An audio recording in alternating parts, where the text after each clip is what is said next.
Okay, welcome back to another day of positivity. This week's Parsha is Behar, and it brings us to one of the most crucial things we were talking about the other time, and that is the verbally. We have to be very careful not to say Lashon Hara. Our mouth is sharper than the sharpest knife and could pierce worse than the worst gun and weapon.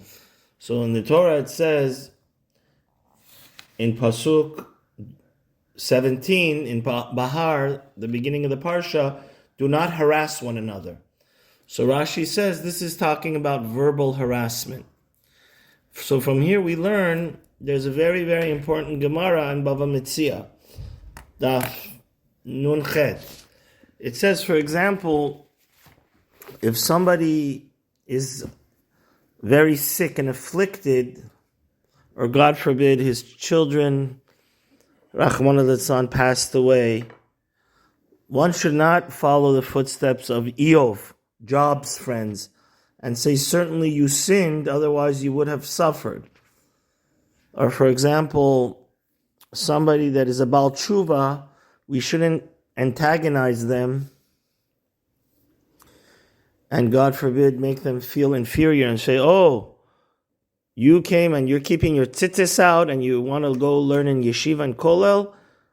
A few weeks ago, you were eating at McDonald's and you were doing drugs. And another example of this is, God forbid, if somebody, we have to be super careful to be nice and give extra love to the converts. As our Mashiach, David Melech Yisrael, is from Ruth. She was a convert. So you say, the Baal Teshuv, the Ger Tzedek comes to learn Torah, and then they antagonize him and say, oh, you think you're a big shot now, but before you were eating the most disgusting unkosher food, now your mouth wants to come hear Torah? This is all heartbreaking, and this is absolutely forbidden. Because God has given us our mouth to lift up one another. If God forbid somebody is sick, that's not the time to come and give him musar, reprimand him. That's the time to lift him up. And the Rambam says it the best. The Rambam says what Hashem wants us to do with our mouths is that if somebody has regretted his past and is about teshuvah, then we should lift him up and encourage him, not break his heart.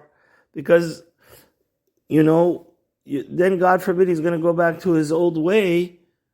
And, that's the antithesis of what we're trying to do. It always says, make me, don't break me. With our children, with our spouses, with our friends. We have to build each other up. Same thing with the Baal Teshuvah or the non-Jew. He doesn't have a mother. He doesn't have a father. He's abandoned his whole entire lifestyle. So what we should be doing is complimenting each other, praising each other up, lifting each other up, and being so proud and focusing on the positive attributes of each other rather than, God forbid, trying to verbally harass each other and break each other's hearts down, which is, God forbid, the polar opposite of what God created our mouth to do.